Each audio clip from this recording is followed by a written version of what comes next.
Step in the ring, feel the adrenaline rush, throwing fists and kicks, the pain we can't hush. And then they find us, we're the real tough guys, breaking down barriers, we aim for the skies. Into the octagon like a warrior I stand, slaying blows, taking hits as I command. The art of combat, I'm ready to go. Submission, knockout, that's how I flow. Unleashing the fury like an untamed beast, locked in a cage where strength is released. Striking precision, grappling with my golden octagon. The stage we ignite.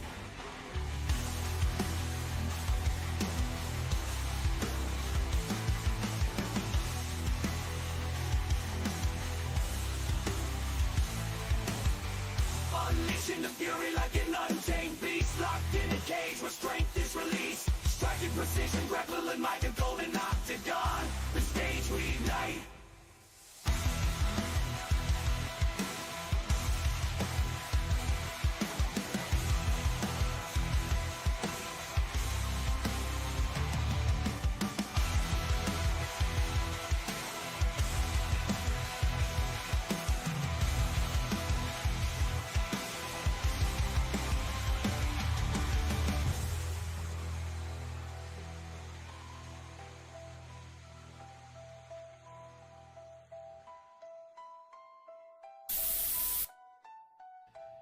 And we are live.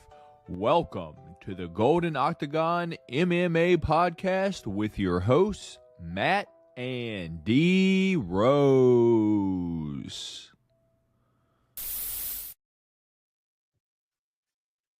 Where are we at, D Rose? Are we not on there? We're just gone. Blacked out. We're just gone. What's going on, y'all? Welcome to the Golden Octagon MMA Podcast. My name is Matt. D Rose is on that side of the screen. We appreciate you guys for stopping by here today on the Golden Octagon MMA Podcast. Of course, we are on number 158 this week. What we are here to cover is this past weekend's UFC Des Moines UFC Des Moines. Me and D Rose will, recap that really quickly. Not, too many huge headlines from it, but a few big takeaways. And unfortunately, I gotta eat some beans, but it's okay. It's okay. I know you guys enjoy that. So, and then after, we'll be getting into our UFC news and fight announcements, and then we'll be getting to our UFC 315, Belal Muhammad versus Jack Della Maddalena, our preview and our picks for this upcoming weekend. And then I guess we'll give you a podcast play, but I have to be honest. It's probably not going to hit. But with that being said, cool, dude, we might have to retire it. Dude. So we were running good with that for a minute, and I will always laugh about when we tried to do the ladder challenge, and we were never able to get that off. We were able to get a couple podcast plays off in a row.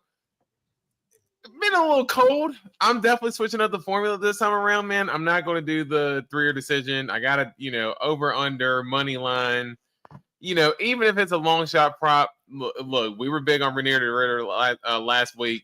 Even if it's something like that, an underdog that I feel good about, I'm staying away from the 4-5 decision or round 3-year decision. We're going to switch it up this week. Fair enough. I, on the other hand, I'm good with them the majority of the time. These past few weeks, though, have just been bad to me, though. But with that being said, I still made some money off some, good reads that I had personally this past weekend. I know you should have, but I'm sure you parlayed them up with some other stuff that, didn't end up happening. But with that being said, we appreciate you guys for stopping by here. Go ahead and hit that thumbs up button if you don't mind. Let's get into the chat real quick, D Rose. We got Austin in here. Austin, I'm not reading that tonight, man. I apologize. What's going on? How you doing, brother? I appreciate you for stopping by. We got Antoine here. Yo, what's up, boys? Sorry I'm late. Was in the shower. Well, I'm glad you're clean, Antoine. Appreciate you for stopping by here. And D Rose, no one else. So let's go ahead and get into it. We've got our UFC Des Moines, Iowa recap. So this past weekend, main event was Corey Sandhagen versus Deuce Tejada, Davidson Figueroa. Corey Sandhagen wins via, I guess, injury in the second round. I mean, okay, I didn't really that fight, I just knew Corey was going to win it. I didn't know how. I did pick him to win KO. I think 3, 4, or 5. So I didn't end up hitting that because he does technically win by KO in the second round. But basically, what happened was basically popped Davidson Figueiredo's knee at some point doing the 50-50 guard, I believe it's called. With that being said, you got anything on this main event, man? Yeah, I mean, I thought it was a good performance from Sandhagen, going out there and being able to hold his own. But I thought, man, it was just kind of head scratching for me to watch Figgy just continuously go for those leg locks. Like, I know that Ryan Hall was in Corey Sandhagen's corner, but you would have thought he was in Davidson Figueiredo's corner with the way that Davidson Figueiredo kept going for the ankle rolls, man. It's like, dude, what are you doing? Like, get up. Like, try to go for a traditional takedown, something. Like, obviously, Corey Sandhagen was going to have the reach advantage over him, but that was just something that was so head-scratching to watch Davidson Figueiredo do, constantly. And Corey Sandhagen was making him pay for it and ended up making him pay for it at the very end. And I think as far as, Figgy being able to contend for a title up at 135, I think we can kind of go ahead and call that quits. But I think Corey Sandhagen's put himself in a peculiar position here because even though Peter Yan does have the win streak and he does have a win over Corey Sandhagen might have positioned himself for a title shot, depending on what can happen between O'Malley and Merab. I wanted to get your thoughts real quick on: do you think that Sandhagen can maybe see himself in a title shot next? Possibly. I think both Jan and Sandhagen are probably going to both have to fight one more time before they get a title shot, though. I don't know why. I just feel like there's not anything really clear cut right now. So I could honestly see Umar maybe getting a win and maybe getting a title shot before both of them. Really? And I guess the only reason why I'm surprised is because Umar, he's coming off the loss. Peter Yan, he has the win streak going on right now, but he's already lost to Sean and he lost to Merab, where Corey Sandhagen hasn't faced neither of the two yet. And let's be honest. I mean, do you really expect there to be a rematch between Merab and Sugar if, Sugar is to pull off the upset? I mean, No. I don't see a trilogy happening there. You know what I mean? So that's why I think that, I mean, if I'm being honest, I do think Corey Sandhagen's front runner right now. I think just because the fresh matchup, again, Peter Yan and did end up getting dominated by Merab as well. So I do think personally that Corey's worked his way up in there, and I think he does get the shot next. Fair enough. I don't hate it, man. You want to answer Antoine's question? What was the 20s era of y'all's lives like? Was there adversity and stuff? I don't know if I could even get into that in the amount of time that we have here, Antoine. Yeah, I mean, long story short, I mean, of course, everybody has their own adversities and things like that.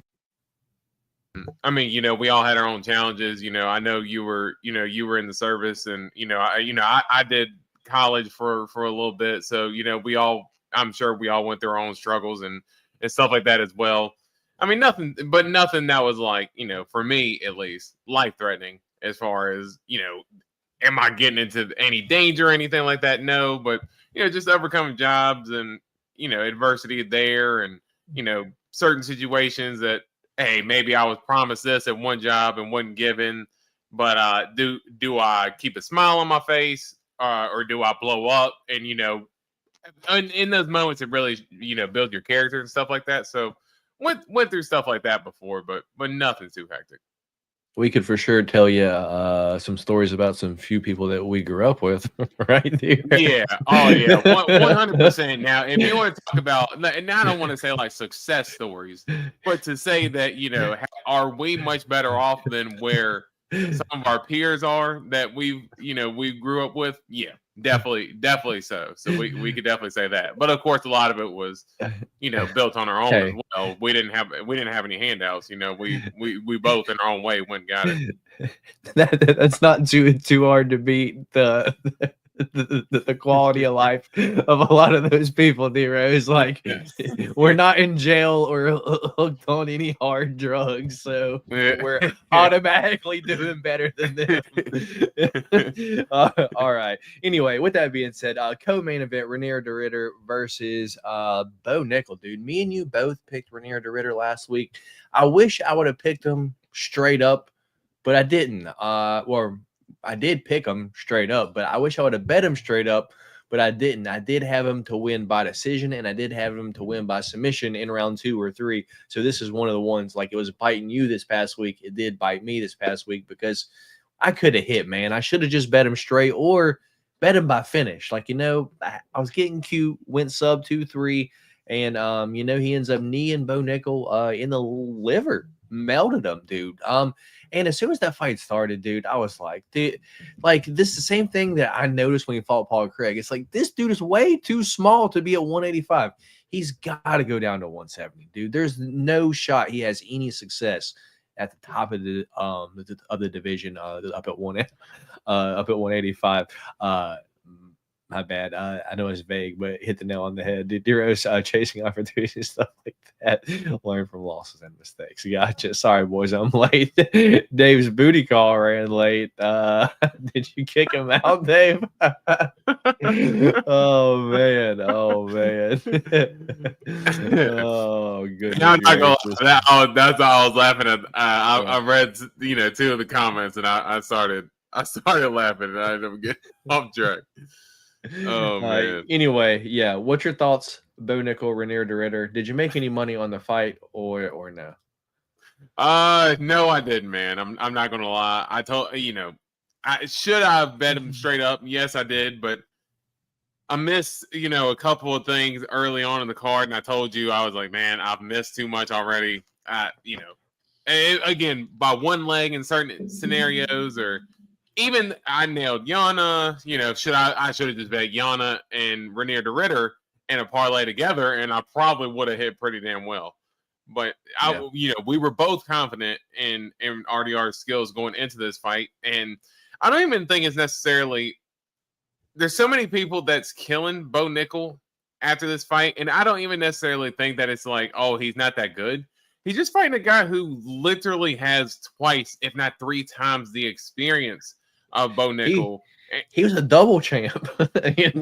Yes, he was a double champ, and he was basically fighting, guys from middleweight all the way up to heavyweight. Because one of the guys that he fought, Malikan, was basically the 205 belt, but it was basically heavyweight because that dude was walking around the way the hydrating clauses are in one. Basically, you fight a weight class up, so 205 is basically heavyweight, and he's not a real heavyweight.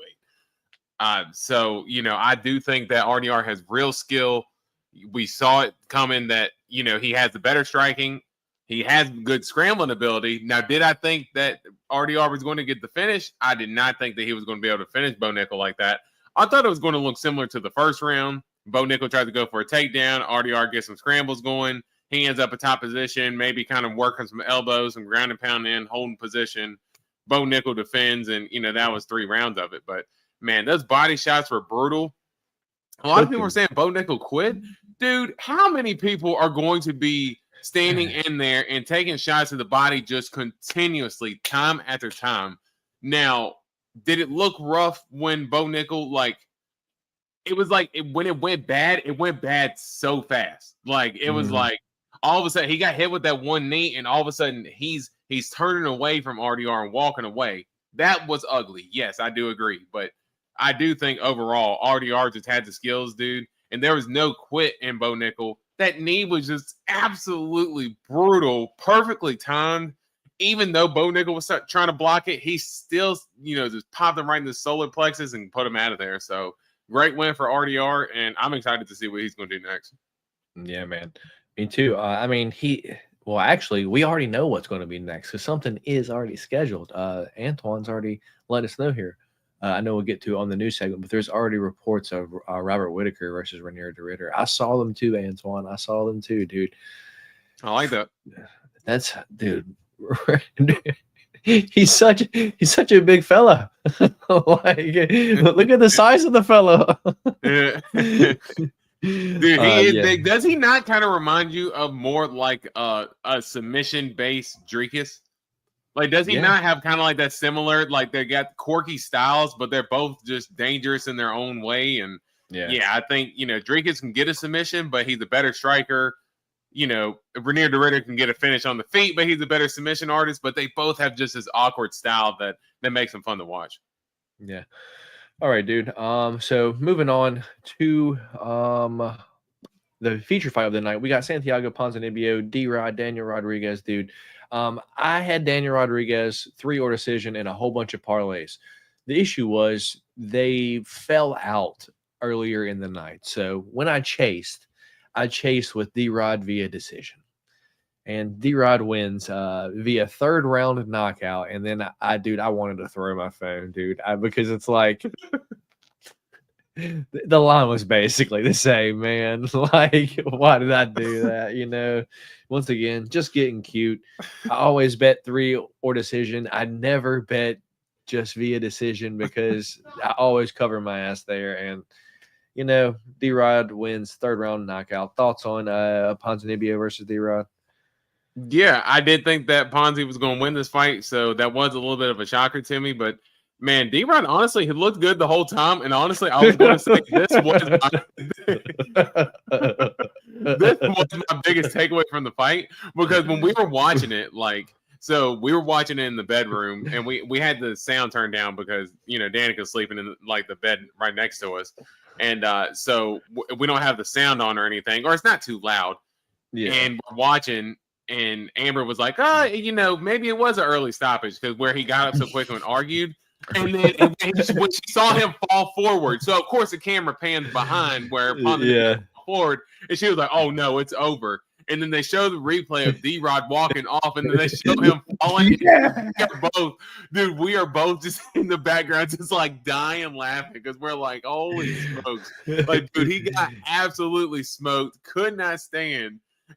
Slammed his head into the cage. And that was absolutely brutal. Yeah, that was wild, dude. But D-Rod does get the 3rd round knockout. Not all bad because it does save me from getting 3-beaned this week. Anyway, Montel Jackson versus Daniel Marcos. Montel Jackson wins via decision, dude. I got to be honest. I was watching that fight. At the end, I was like, man, I don't care who wins. This fight sucks. What's your thoughts, Daniel Marcos versus Montel Jackson? Same. And I'll be honest, I think part of it is Daniel Marcos too, man. Like he does everything he can to make the fight not fun. I kind of felt that way in the Adrian Yanez fight. He's had a few fights now where he plays a lot of defense for the most part. It looked like Montel Jackson there just wanted to make sure he could secure the win, but I was with you, dude. That was it was that along with a couple other ones that were earlier on the card that were absolute snoozers. This card was kind of tough. It had a few of those in there. Yeah. Cameron Smotherman, Surrey City. Surrey City wins via decision. That's all I need to say. He looked good, dude. Clean striker. That's about all. Cameron Smotherman, pretty green. Coached by Adrian Yanez, so I guess that's cool, but I don't know. He's 12-5 now. I don't know how long he'll be around the UFC still. Anyway, a fun one was Jeremy Stephens versus Mason Jones, dude. This was one that's like, even knowing the outcome to the fight, which was Mason Jones wins via decision, I would put my money on Jeremy Stephens to win by knockout again and again, and probably again. Just by how that fight went, and just at any point, that he can land one shot and put anyone out, dude. I think I messaged you like maybe 2 minutes into the 1st round. Jeremy Stephens had landed 2 punches, and Mason Jones' eye was swelled up, and his nose was already like busted up, dude. I was like, Jesus Christ, dude, but. The fight ended up being an all-out war. It was fun until the 3rd round, and then Mason Jones just decided to start taking down Jeremy Stephens. But it is what it is. Mason Jones wins 30-27. What's your thoughts on that banger of a fight, man? Yeah, no, it was an absolute scrap. I didn't realize that, which I know that Jeremy Stephens is basically a featherweight moving up to lightweight. He fought at lightweight in the past, but truly he's a featherweight. You could just see it in the body frame compared to Mason Jones. Dude, Mason Jones was significantly bigger than Jeremy Stephens was. Now I know that Mason Jones was the welterweight champion over at Cage Warriors as well, so he's probably used to fighting with a little bit more size, but you could tell it was two different weight classes. But the power was the same weight class because Jeremy Stephens' power definitely did carry. And Mason Jones he wanted to make it a scrap so bad, but he knew, like, in the back of my mind, like, hey, man, I cannot sit here and continuously throw hands with him and, put myself in this situations where I can end up getting knocked out. So he had moments, in the first round, it was going towards the end of the first round, he got the takedown. And, of course, in the second round, he did a similar thing there as well. Ended up getting the takedown there late in the second. And then in the third round, he just pretty much went for the control. But those first two rounds were just absolute bangers. We both put on a bet for Jeremy Stephens to win by KO. I think you took round 1 or 2. I just took it just straight up. We were both rooting for him. When Jeremy Stephens kept slipping that jab of Mason Jones and was landing that right over the top, I was like, dude, he's going to hit him again and blast his ass and get him out of there. But, man, I'll give Mason Jones credit, dude. Good chin. Stood there, was willing to scrap. He threw down with Jeremy Stephens. Jeremy Stephens is pretty busted up as well at the end of that fight, so that was definitely fight of the night. Yeah, classic Jeremy Stephens fight, though. Moving on down, prelims, Yana Santos defeats Miesha Tate via decision. Dude, I have to point out that Miesha Tate had a chance to win that fight, dude. She came out throwing heat. I was like, oh, shit. And then it's like, she just tried to body lock Yana Santos for the next 2 rounds, failed every single time. Then shot a double leg one time in the 3rd round, got her down, controlled her the whole round, got even close to finishing her a few times. And then that's the only round that she won. But it's like, come on, Miesha, why didn't you do that way sooner? Miesha looked good, but at the same time, she's 38 years old. Yana wins via decision. What's your thoughts on that, if any? Yeah, it was a rough fight to watch. I mean, for me, Miesha did start the fight tough. It was rough, dude. I'm not gonna lie. I stopped watching it halfway through the 2nd round. I peeked back in at the 3rd round and saw where Miesha got the takedown and had the back control and everything. But yeah, I'm not gonna lie. I had it on my phone and I just had it like on the other side of the room, like not really paying attention. Yeah, I was like, it was a rough watch, man. I knew Miesha was gonna have a little bit of trouble getting the takedown.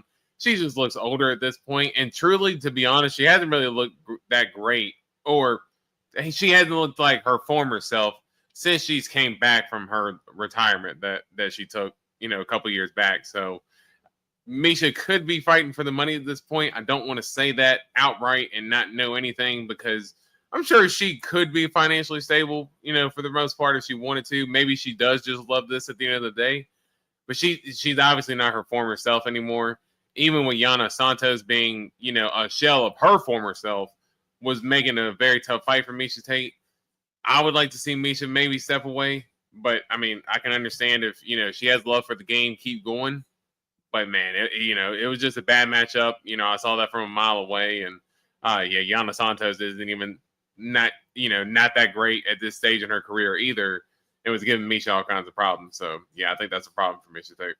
Yeah. Antoine wants to know, does Jeremy have any fights that can make him a Hall of Famer? I don't think so. No. I mean, if they ever did like a knockout wing, like, yeah, he's got plenty of knockouts, but as far as just outright knocked out Josh Emmett, dude. He did knock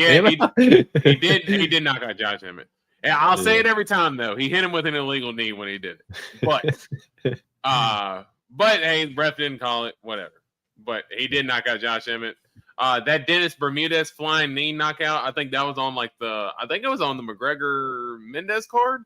He ended up hitting a flying knee against Dennis Bermudez, knocked him out. And then if you go back, if you haven't seen the highlight, I didn't watch the fight live, but I watched the highlight when he fought at 155 against RDA back in the day. Dude, he does like this running uppercut and just absolutely roast RDA. So that's, if they do a knockout section, I think he could definitely be up there, but just fights, no.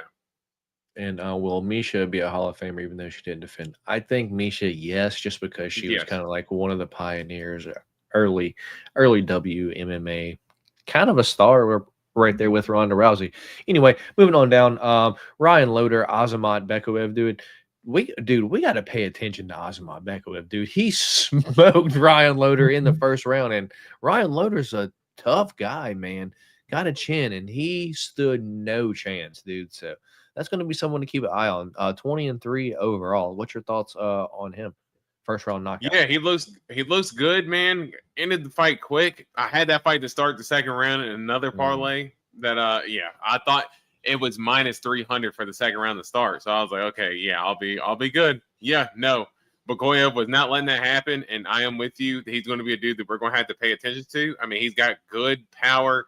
As we saw, I mean, I know it was a very quick fight, but good initial takedown defense as well. We don't know how the gas tank is, but I mean, if people can't last with him, he doesn't need it because, I mean, he just ends up going in there and just bruising dudes and getting them out of there. Now, I'm going to be interested to see him take a step up in competition because he has been able to basically run through the first two guys that he's fought, and you can say that he's had a lot more experience in those guys. So I do want to see him start leveling up in competition, but he's definitely fun to watch. Yeah, man, for sure. And Antoine wants to know if the UFC is the easiest Hall of Fame to get into. I would say yes, because you could have in the fight wing. But that's just me. Moving on down, probably the one that I did cash on, I was the most happy about. It was my one like straight bet of the night. And I usually make these like big plus money straight bets all the time, and I don't ever hit. But this past weekend, I hit a plus 2,100. Jillian Robertson, KO 2 or 3. She does get the second round knockout over Marina Rodriguez, and Marina Rodriguez does retire after the loss, man. What's your thoughts on the fight itself and the Marina Rodriguez retiring? I thought it was a great performance from Jillian Robertson. We both thought that coming in that she was going to have obviously the advantage in the grappling if she was to, get it down to the ground. And she absolutely took control. And, Marina Rodriguez does have good striking. She has good initial takedown defense, but if you're able to kind of keep working and keep chaining it together, you can eventually take her down. And she gets to a point where she's so defensively responsible on the ground that she doesn't really move around too much. She just tries to stay safe. And, that was going to be a disaster for Jillian, for a matchup against Jillian Robertson, because Jillian Robertson is not going to, she's not there to play around, dude. Like, she's there to get you down to the ground and hurt you. And she does it to all of her opponents. She doesn't care who you are. And, going in there against somebody like Marina, good win for Jillian Robertson. I'm excited to see what she's going to be able to do in this weight class. I saw online some people were saying that a matchup against Mackenzie Dern would be fun. I mean, I think that would be a great matchup. You can maybe say the winner of that fight can maybe get the title shot next. I would really actually like to see that fight happen. And for Marina Rodriguez, good career, close to the top.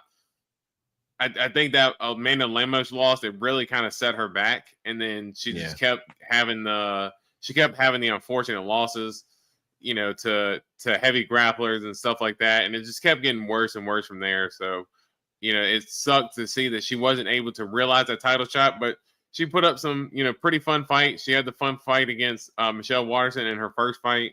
She had the double knockout. Yeah, the double knockout against Amanda Ribas. So she's definitely got some badass highlights. That's for sure. Man, why did Herb do that to Amanda Ribas? Dude, he was like, I haven't seen you get knocked out enough, Amanda. Imagination, get back to it. Imagine you surviving this fight, and damn, she didn't, dude. She just kept getting walloped. It was wow. It was crazy. Yeah, Antoine, I think if Wei Lee goes up to 125, I think she's got a chance. She has a chance. Because I think Wei Lee's going to be the one that. I mean, she's not going to be able to take Wei Lee down, or if she does, I mean, it's just we saw what Wei Lee did against Tatiana. Yeah, we saw what Wei Lee did against Tatiana, so we 100%. Jillian Robertson, anything's possible, obviously, but such a tough matchup against Wei Lee. But I think anybody else, she's live. Yeah, man. Moving on, we got Quang Lee versus Gaston Bolaños. I wish I would have did this one for the pick champ, but I didn't, because Quang Lee gets the second round submission over Gaston Bolaños, dude. I think the hole is exposed for Gaston Bolaños. He's a good kickboxer, but you take him down, he is a fish out of water, dude. He has no clue what to do. Thoughts on that fight at all? Or no? Yeah, this is one that burned me in some bets as well. I was pretty big on Gaston Bolaños, but honestly, it just reminded me of Giga Chikadze to a certain extent. Like, dude, you could take him down very easy and has not a lick of defense when he's down there. Like, almost as if he didn't realize that was a part of the game. Like, oh wow, you can take me down? Yeah, you're in the UFC, buddy. Like, you gotta realize some type of defense on the ground. Like, dude, Quainley isn't even. He has the same thought.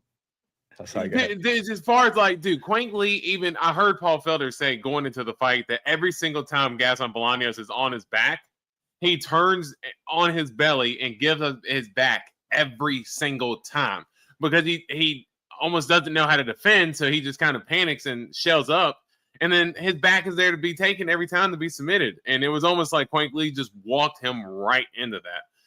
Yeah, that was rough and absolutely burned me on some bets, man. Gaston Bolaños on the no bet list for me.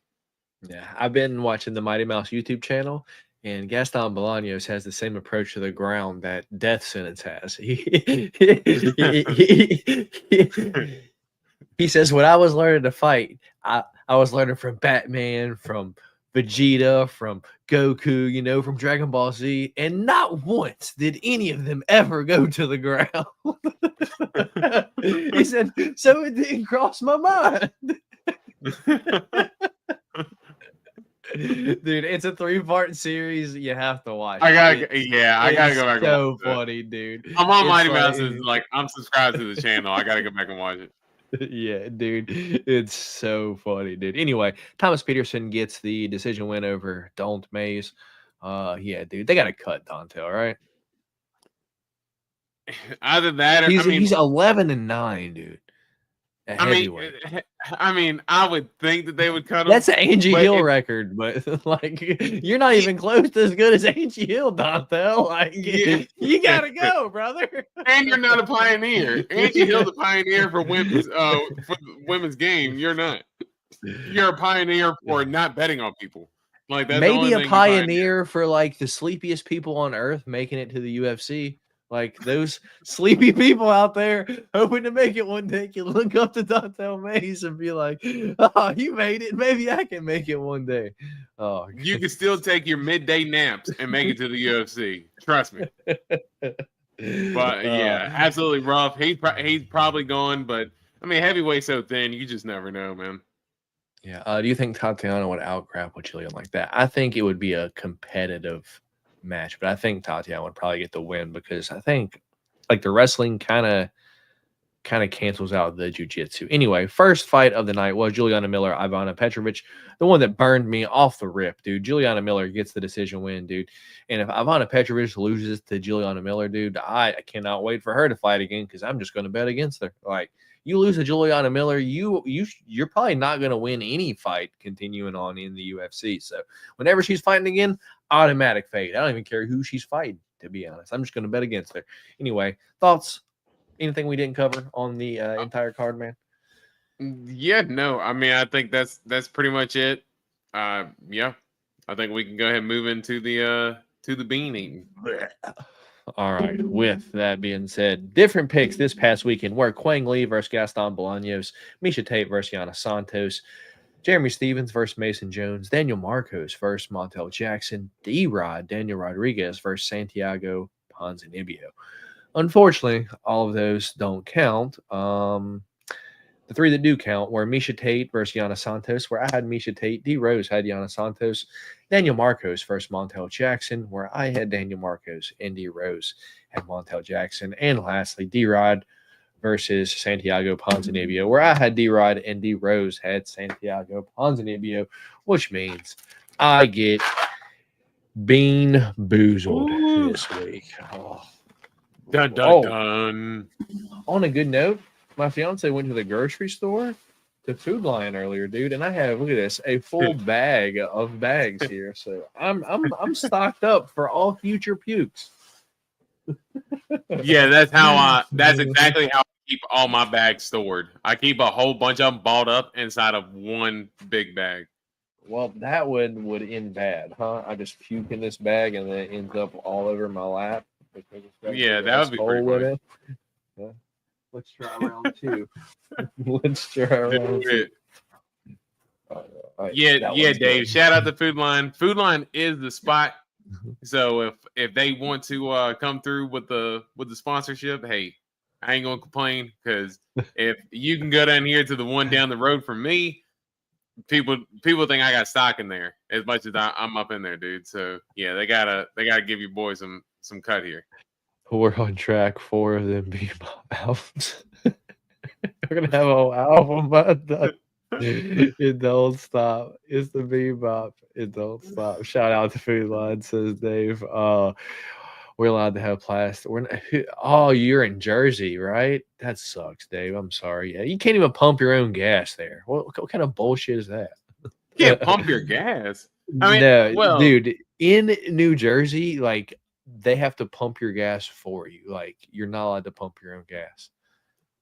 That's how you know fucking D Rose has not been out of Virginia or out of the South at all. Not at all. Not at all. I'm just used to other people getting their own gas. I mean, if I don't have to pay a service fee, truthfully, I don't know if I complain about that. Yeah.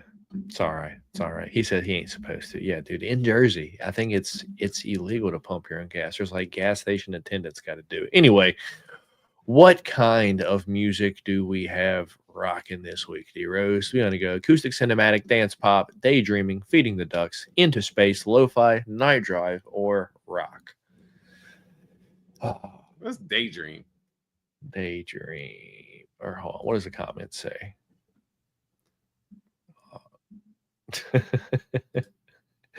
All right. I'm just going daydream. All right. With that being said, let's get into it. Being boozled for me this week. That's what I get for losing bad ones. So bean number 1 is this orangish one, which means it is dead fish or strawberry banana smoothie. And I don't even like a live fish. So I know I'm not going to like dead fish. It's the bean bop. And it don't stop. Will it get the fish? It's a yummy dish. Take a bite.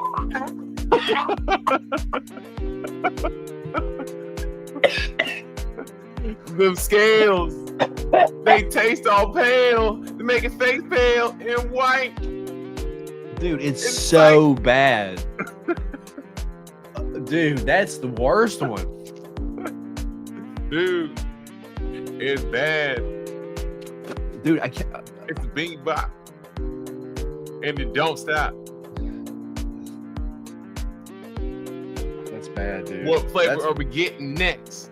What y'all want? Dirty socks? And it don't stop? Let's get another bad one.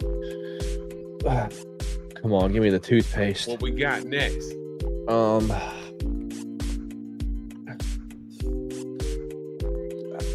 Dude, it's in my throat. I think this is stink bug or marshmallow, which neither one of those are good. Dude, the stink bug is very yuck. Don't want it. I do.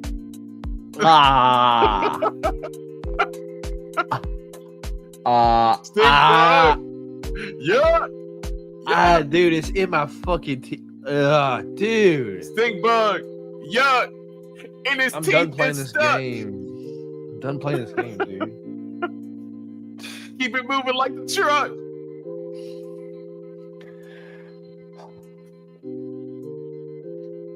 Hey, we up. We up. Let's go. It's the bean bop. And it don't stop. Dude, I gotta stop losing this, man. That's bad. You get dead fish and fucking stink bug both? Dead fish and stink bug both in one fucking time, dude? What did I do to deserve that? The fish. What did I do to deserve that?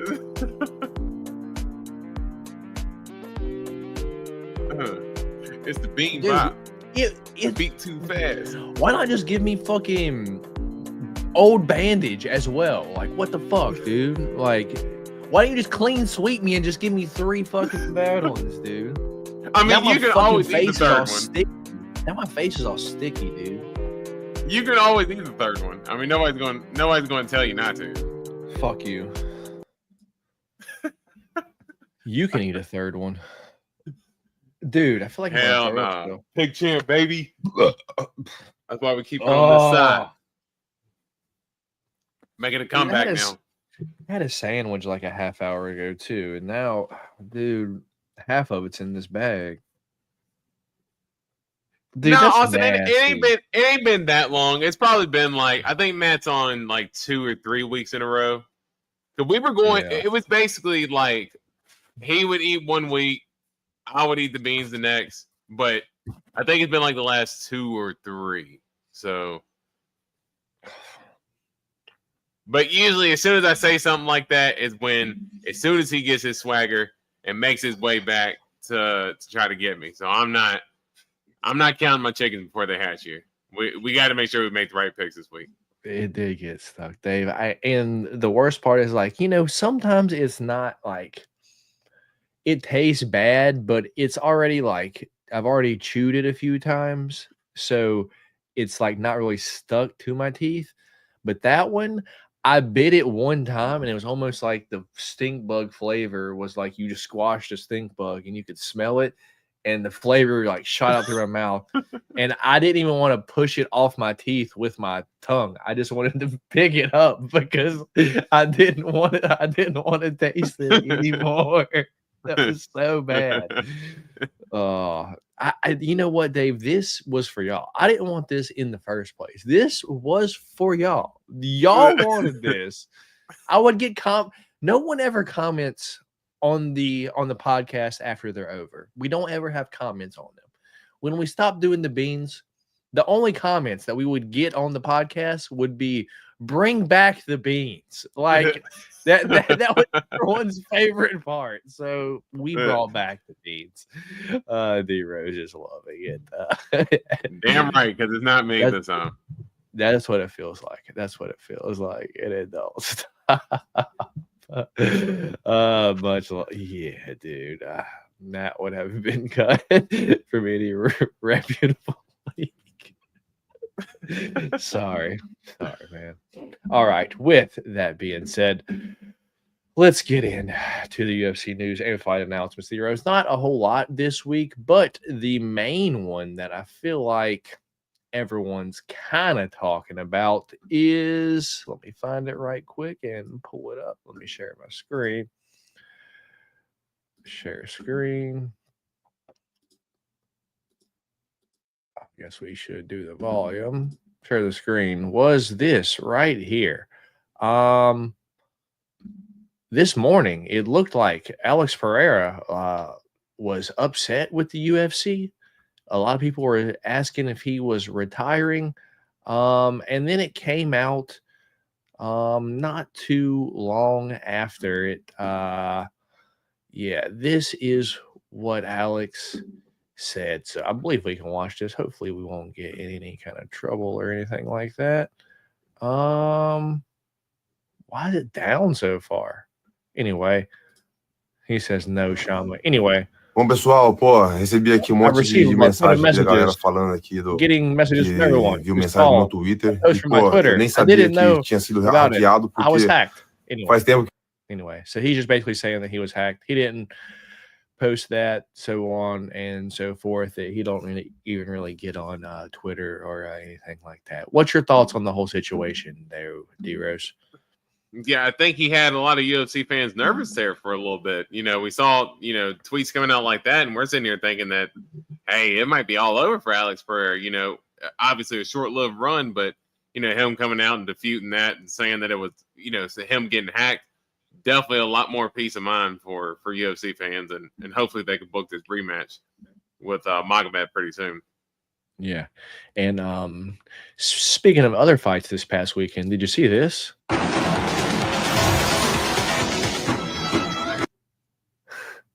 Look at fucking Yuri and then Mark Coleman, out there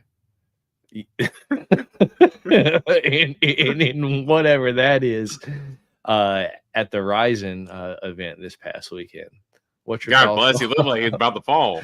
Look at Yuri, dude. Yeah, dude. Mark Coleman looked like he was about to fall down the stairs. God bless the man. Like, I know. was he not just in the hospital not too long ago with like, a lot of fluid and smoke in his lungs and stuff like that? Like, and God bless him. I'm glad to see him up and getting around, but man, he might need to slow down a little bit. Why are they in diapers? Gracious. I don't know why they're in diapers, Dave. If I have to be completely honest, no idea. D Rose getting that. That's I mean, are we surprised that that's any type of like, and I'm not sure if it's Japan or China, but any type of like Asian culture like that. Like, are we surprised? Like any type of like sumo type get up? Yeah. Andy Rose. The best fight on the card this weekend fell out. It was Joel Alvarez versus Benoit Saint Denis. And then I heard rumors that Mateusz Gamrot was trying to step in, and from what it sounds like, he fucking Benoit Saint Denis turned down that fight. But it makes sense because you can't be training for Joel Alvarez and then all of a sudden, let me fight Mateusz Gamrot. That's not even close to this to the same type of fight, dude. Like, and it's also a very tough fight. Yeah, no wonder. I would have also turned down the fight as well. Like maybe after he gets this win this upcoming weekend against Dennis Propolek, or what is his name? Kyle Propolek. Then maybe he can call out Mateusz Gamrot. But with that being said, that's a new fight for this weekend. Some fighters have gotten released over this past week, man. Anthony Smith has been removed. Vince Pichel has been removed. Guram Kutateladze has been removed. Kevin Jusay has been removed. Dan Argueta has been removed. And Brad Tavares, all removed from the UFC roster. What's your thoughts on that, man? Yeah, I think most of those aren't too surprising. The big one for me is Brad Tavares. I'm very surprised that they ended up cutting ways with him. I'm wondering if it's just a money thing, or is it something that, hey, maybe they're just having, he came up on his last fight. So technically he's not in the UFC, but the UFC has a matching clause. I would like to see them maybe resign Tavares because he's a good litmus test for, up and coming middleweights. Yeah. Nick's clean sweep incoming. I'm not watching it.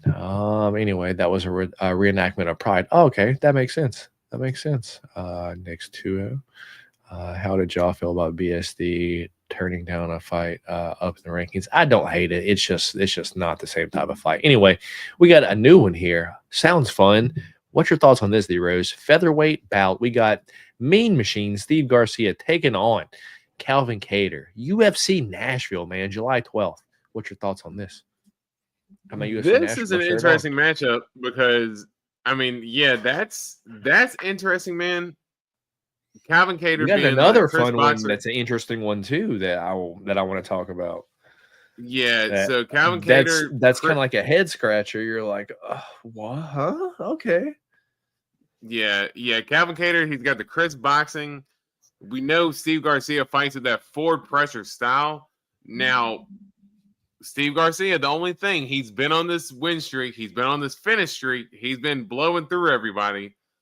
His last loss was at 155, but the way that he lost was against Mahashate, who has clean boxing, and Steve Garcia just kind of ran in there, and Mahashate just hit him with a step back punch or step back cross, and dude, it was so clean. Put him out. Calvin Kattar does have that ability, so Steve Garcia is going to be in for a tough fight. So this is good matchmaking for the UFC, in my opinion.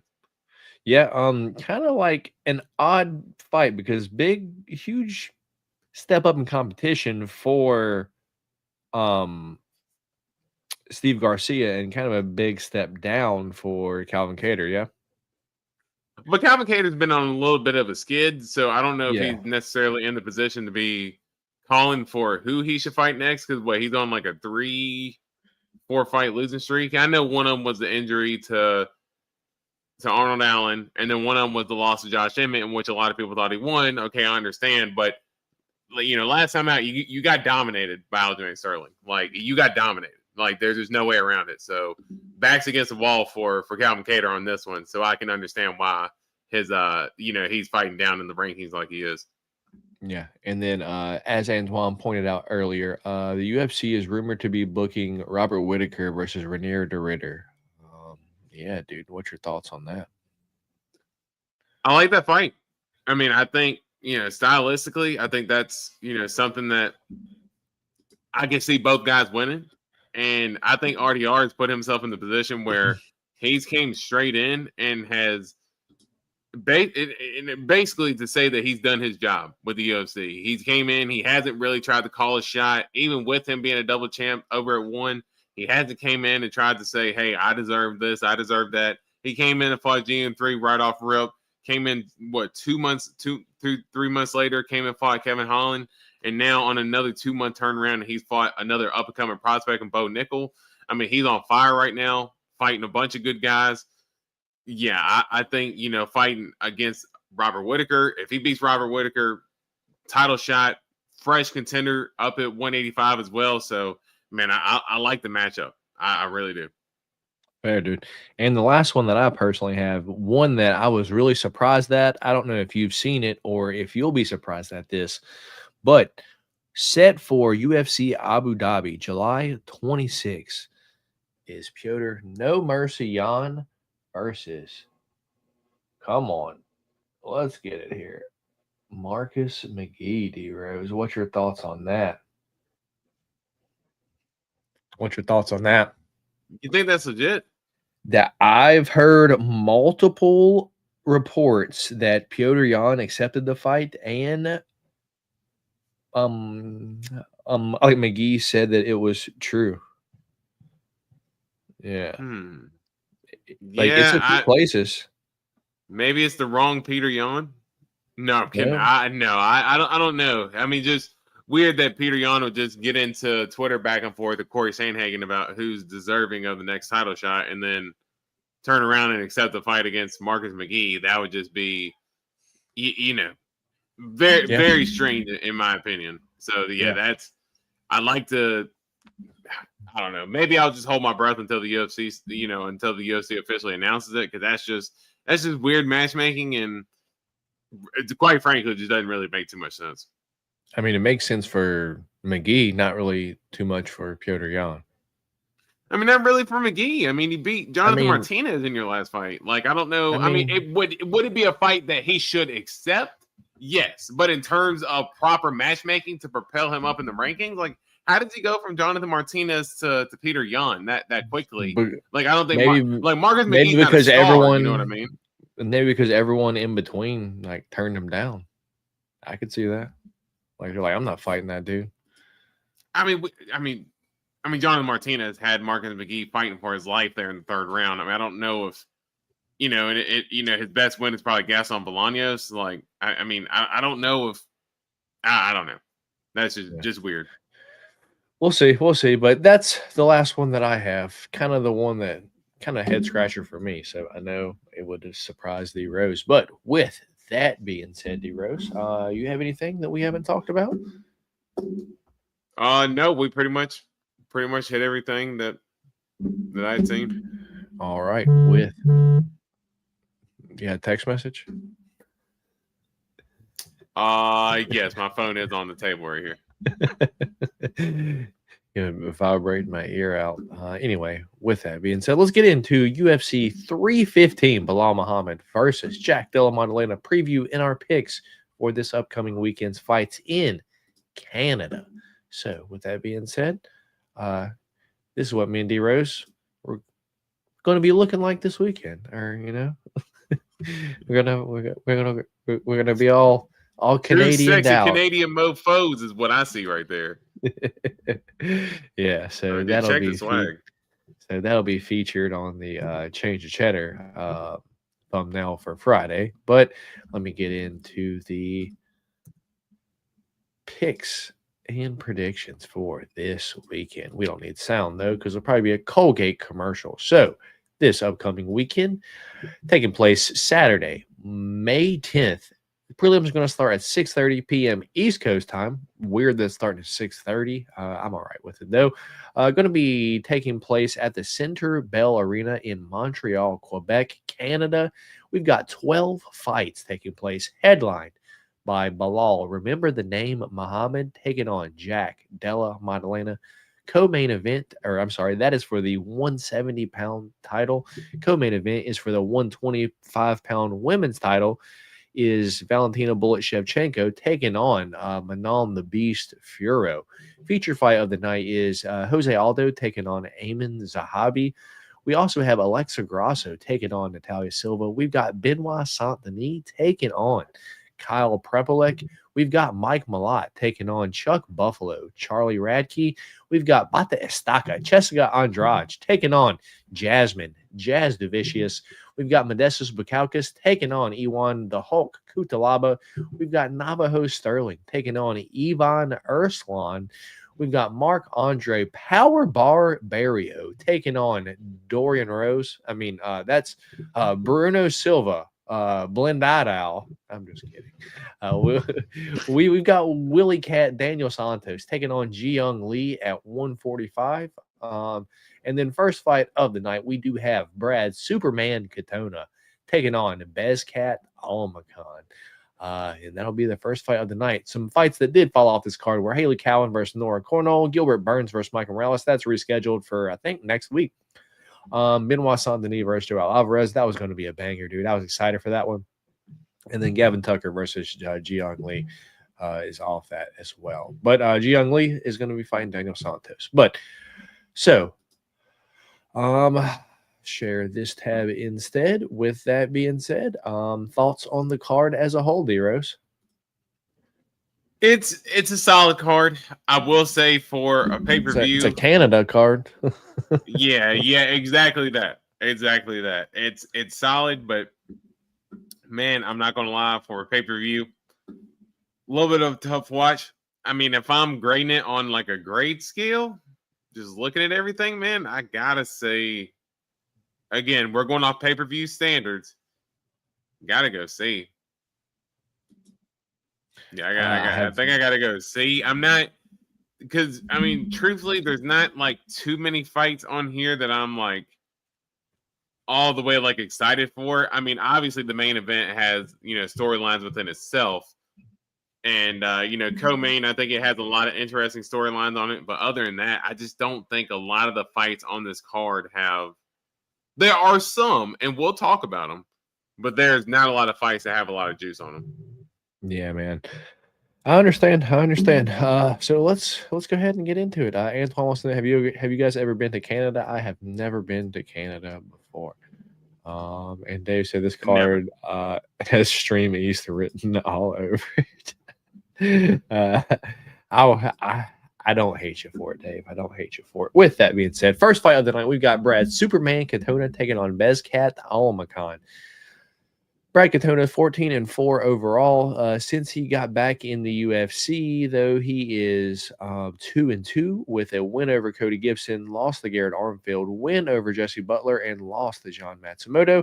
33 years old, 5'6", at a 64.5-inch reach, while Bezcat Almacan is 11-2 overall. He's had one fight in the UFC. It was against Umar, where he dropped Umar in the early in the first round, and then just got completely wrestled for the next 2.5 rounds. With that being said, he is 27 years old, 5'7", and a 68-inch reach. Let's talk about the odds real quick. Odds for this fight are Brad Katona plus 136, your underdog. Bezcat Almacan minus 162, your favorite. Over under here is 2.5. The over is minus 345. The under is plus 250. Yeah, D Rose, I like Bezcat's striking, if I'm going to be honest. And if you're kind of hesitant about picking him to win because you think he might get taken down, just keep in mind that Brad Katona is not Umar Nurmagomedov. He does not have the same type of wrestling at all. Brad Katona barely does the bare minimum to win every single fight. All of his fights are pretty much going to decision. I guess in his second run, he's been a little bit more exciting, but even still, his fights are going to like split decision, and you just can't be confident picking them either way. So with that being said, D-Rose, I like the way Bezcat looked in his tape, and he showed that he at least has some power to, drop some UFC level competition. So give me Bezcat to win by knockout in round 2. D Rose, which way are you going here, man? Yeah, I think this is one of them trying to get one of their guys on the card. Brad Katona being a Canadian, representing. I think, for Almacan, I think he gets a lot of credit for him dropping Umar. But again, as just what you were saying, sorry, trying to fix my cord down here. He did end up getting wrestled the remainder of the fight. And I do think Brad Katona, just fight IQ wise, he does what it takes to win. I think Brad Katona has some good money right here, man. I thought that he won the Gene Matsumoto fight, his last fight out. And, I know it's a unanimous decision, but it was, 29-28 across the board. And I thought you could have made the argument that Brad Katona won round 2 and 3. He was really wearing on Gene Matsumoto when the fight got late. I think Brad Katona's got the gas tank to push all 3 rounds. He's been able to get into the grappling, mix it up a little bit. So give me Brad Katona by decision here. All right, fair enough. Me and D-Rose split on the first fight of the night. I'm on Bezcat Almacan via knockout. D-Rose is on Brad Katona via decision. Probably going to be split decision, though, because that's what happens in Brad Katona fights. Anyway, moving on to the next one. We've got Willie Cat, Daniel Santos, taking on the Korean Tiger, Ji-Young Lee. Willie Cat, Daniel Santos is 11-2 overall. Out of his last 5 fights, he has won 4 of them and lost 1 of them. Lost his UFC debut against Julio Arce, but a win over John Castaneda and a win over Johnny Munoz Jr. He is 30 years old, 5'7", and a 67-inch reach. Trains out of Shoot Box Diego Lima, so basically like a little Charles Oliveira. Taking on the Korean Tiger, Ji-Young Lee, 11-2 overall. Out of his last 5 fights, he has 4 wins and 1 loss, with a split decision win over Yi Jia, a unanimous decision win over Blake Builder, and he did lose to Hyder Emil, but, Hurricane Hyder Emil is a hurricane, dude. Anyway, the South Korean is 29 years old, 5'10", and a 73-inch reach. One thing to keep in mind is Willie Cat fights down at 135, but he's missed weight a couple of times, so this might be a permanent move up to 145, but I'm not sure, dude. But he's way smaller, and I don't think he's going to be a big featherweight at all. Ji-Young Lee has the skills to keep this at distance all 3 rounds, so I'm going Ji-Young Lee to win this fight via decision. How about you, D-Rose? Yeah, I will say this is one I am kind of back and forth on. I do think to a certain extent, you could say that the win or the loss has, you don't want to say aged well, but we see Hyder Emil in, a couple of UFC fights now. We realize that, hey, this guy, he's my camera's sitting here acting up.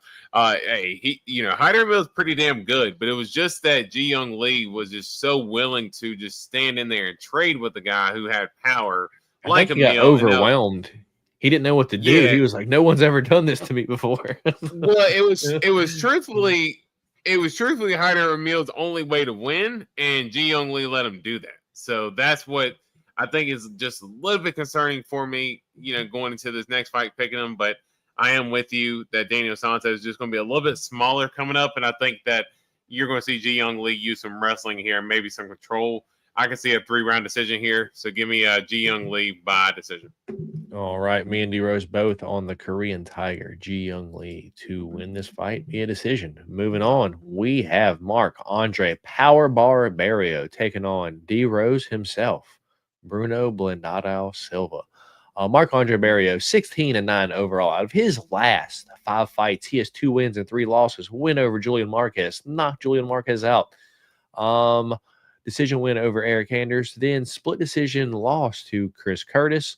Got knocked out by Joe Piper 10 months ago, and then bad look, got knocked out by Dustin Stolfoots 6 months ago. The Canadian is 35 years old, 6'1" and a 74-inch reach, while D Rose, Bruno Silva, is 23-12 overall. Out of his last 5 fights, he has 1 win and 4 losses. Knocked out Brad Tavares 2 years ago, then got submitted by Brendan Allen. Decision by Cheryl Bullitt. Decision over Chris Weidman after those eye pokes and such. And then Ismail Nurdiev decision 6 months ago. He looked absolutely terrible in that fight. And after the fight, he came out and said that he doesn't have the love for the game anymore, that he doesn't want to do this anymore. So him even being booked for this fight is really surprising to me. Anyway, the Brazilian is 35 years old, 6 foot in a 74-inch reach. For me, D-Rose, I think UFC probably got 2 fights left on Bruno Silva's contract, something like that. They're going to like, hey, do you need some money? Do you need 20 grand? Can we ship you up to Canada to get the Canadian a win? Come on, Bruno Silva. Can you take a few punches for 20 grand? If so, yes, get your passport in order and get ready to go to Canada. So with that being said, I'm going Marc-Andre Barriault, dude. It wouldn't surprise me if we just over the time, just slowly, methodically saw Marc-Andre Barriault break down Bruno Silva and get the 3rd round knockout. But I'm not confident enough in it. So just give me Marc-Andre Barriault to win this fight via decision. How about you, D-Rose? I'm sorry. Odds for this fight as well. -148 Marc-Andre Barriault. Bruno Silva +124. The dog. Over unders 1.5. Over 1.5 -200. The unders +154. Yeah, I mean, I'd be lying to you if I said I wasn't too confident in picking either of these guys. Because I mean, are you not confident in yourself? No, I'm not at this point. Because gone through a midlife crisis, growing out the hair now, like what are we doing, self? Like we need to get ourselves back into this. Look, 4-fight losing skid or not, we got to get ourselves back in the game here. We need a big knockout. This guy's been knocked out by Dustin Stolfoots, out of all people. Big Bruno Silva, you got to go in here and get a knockout, baby. And that's why I'm going Marc-Andre Barriault by submission. All right. Me and D-Rose are both on Marc-Andre Barriault. Marc-Andre Powerbar Barriault to win this fight. I'm going via decision. D-Rose on him by submission, you said? Yeah, by submission. Interesting. All right. Moving on to the next one. We've got Navajo Sterling taking on Ivan Arslan. Yeah, Navajo Sterling 6-0, undefeated out of his last 5 fights. Obviously, undefeated. He does have a win over Tuco Tucos in his UFC debut 4 months ago. And then on the Contender Series, he did knock out dude 7 months ago. With that being said, he is the New Zealander. The Kiwi is 27 years old, 6'4" and a 79-inch reach. Does fight out of City Kickboxing, so you know how he fights, like the rest of the City Kickboxians. Ivan Arslan is 14-4 overall, wins and losses out of his last 5 fights. KSW and FNC. He does have one UFC fight 7 months ago, a split decision loss to Iwan Kutalaba, so kind of a tough guy. He is 33 years old, 6'2" and a 72-inch reach. With that being said, he doesn't have the best striking, kind of just like a lumbering guy, kind of like a mixture, if you ask me, maybe like in between Paulo Costa and Marvin Vettori. Probably don't have enough power to really get anyone out, but, maybe he can like hurt you enough to, get you backing up, hold you up against the fence a little bit. With that being said, Navajo Sterling's got excellent footwork, as does most people from City Kickboxing. Excellent striking, good kicks. And what I think is going to be the big factor in this fight, D-Rose, is the body kicks. I'm not sure that Ivan Arslan can stand up to the body kicks all 3 rounds. So with that being said, give me Navajo Sterling to win this fight. Let's go by knockout in round. Let's go late round 2. Late round 2, body kick knockout for Navajo Sterling. How about you, D-Rose? Yeah, I think if you were to put Navajo Sterling in a pitch black room, like he would still be able to light up the room. Like that's how absolutely pale this dude is. Like I don't know if it's a skin condition, and if so, God bless him. But that man, like he's not white, he's fluorescent. Like he doesn't need what the construction workers, how when they're standing outside and they have on like the light jackets or whatever, like Navajo Sterling wouldn't need one. You just see his head just shining through, and everybody would think he's like a lighthouse or something like that. Like the dude is just absolutely. I mean, please get some sun, dude, please. Yeah. But outside of that, Navajo Sterling is a very sharp striker. I think Ivan Arslan, again, tough fighter. Man, there's just not a lot that he impressed me with in his debut against Ivan Cutelaba. I mean, Cutelaba hurt him multiple times in that fight. And I think, it was a split decision. Arslan fought well. He fought well late considering that Cutelaba had hurt him early on. But I just think if Cutelaba can hurt you like that, I think Sterling's going to put you out of there because Sterling is sharp. For him to be 6 fights in, he's got good patience. He doesn't try to rush the knockout or anything like that. He's precise with his shot.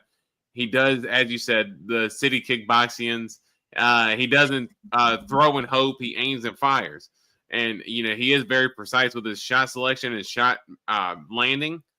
I think he lands a big shot on Arslan in round 1. I think he gets him flat out of there for the KO. So give me Sterling knockout round 1. Fair enough. Odds for that fight, -310 Navajo Sterling, +250 Ivan Arslan. Over 1.5 is -175. The under 1.5 is +135. We got Johnny Longcord. What's going on, brother? And we got Andreas Runner running. What's going on, man?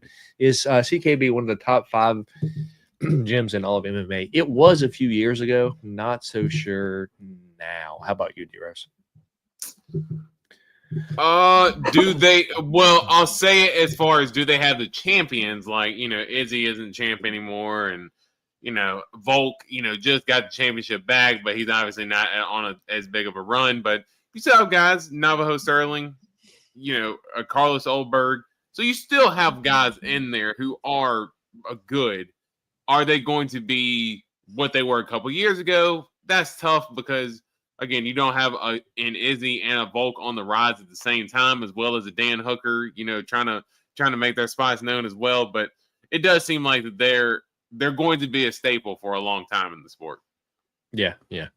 Fair enough. All right, moving on to the next one. Probably one of my most confident plays on this entire card, and probably shouldn't be, but it is. Let's get into it. We got the Baltic Gladiator, Modestas Bukauskas, taking on the Hulk, Ivan Cutelaba.